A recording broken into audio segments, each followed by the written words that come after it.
छत्रपती संभाजी महाराजांना दूध पाजणाऱ्या धाराऊ नेमक्या कोण?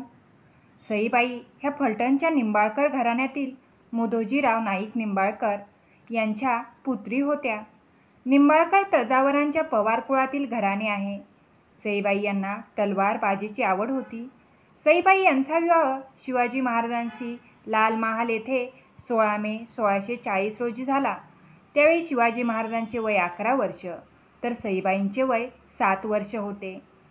त्या शिवाजी महाराजांच्या प्रथम पत्नी होत्या.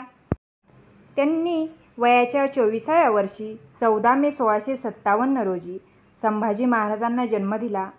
त्यानंतर सईबाईंची तब्येत बाळंत व्याधीमुळे खालावली. संभाजी महाराज 2 वर्षाचे असतानाच 5 सप्टेंबर 1659 रोजी महाराणी सईबाईंचा मृत्यू झाला. छत्रपती संभाजी महाराजांचा जन्म 14 मे 1657 साली पुरंदरगडावर झाला. त्यांचा जन्म झाला आणि सईबाई ह्या आजारी पडल्या. अगदी तहाने असल्यापासून संभाजी महाराजांचा संघर्ष सुरूच झाला. संभाजी महाराज लहान असतानाच त्यांची आईचे निधन, सईबाईचे निधन झाले. अगदी बालपणी आई गमावल्यानंतर बाळाला दूध मिळणे कठीण झाले होते. यावेळी जिजाऊंनी पुरंदरच्या पायथ्याशी असलेल्या कापूरहोळ गावच्या धाराऊ यांना निरोप पाठवला. यांनी छत्रपती संभाजी महाराजांना आपलं दूध पाजलं. दूध पाजण्याची जबाबदारी स्वीकारली. त्यामुळे त्या दूध आई म्हणून ओळखल्या गेल्या. धाराऊ नेमक्या कोण होत्या?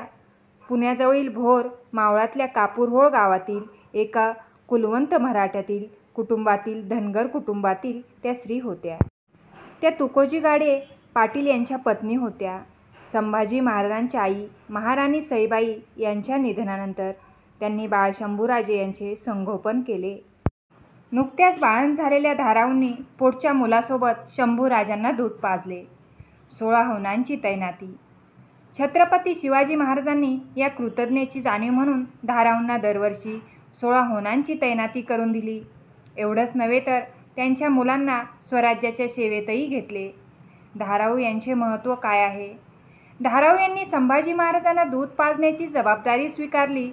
त्यामुळे त्या दूध आई म्हणून ओळखल्या गेल्या.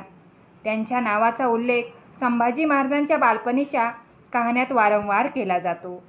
आज धाराऊ यांचे वंशज काय करतात? छत्रपती संभाजी महाराजांचे वंशज आजही कापूरहोळ या गावात राहतात. धाराऊ यांच्या वंशजांनी त्यांच्या घराची आणि स्मारकाची व्यवस्थित देखरेख ठेवली आहे. काही वर्षापूर्वी या स्मारकाची दुरुस्ती करण्यात आली.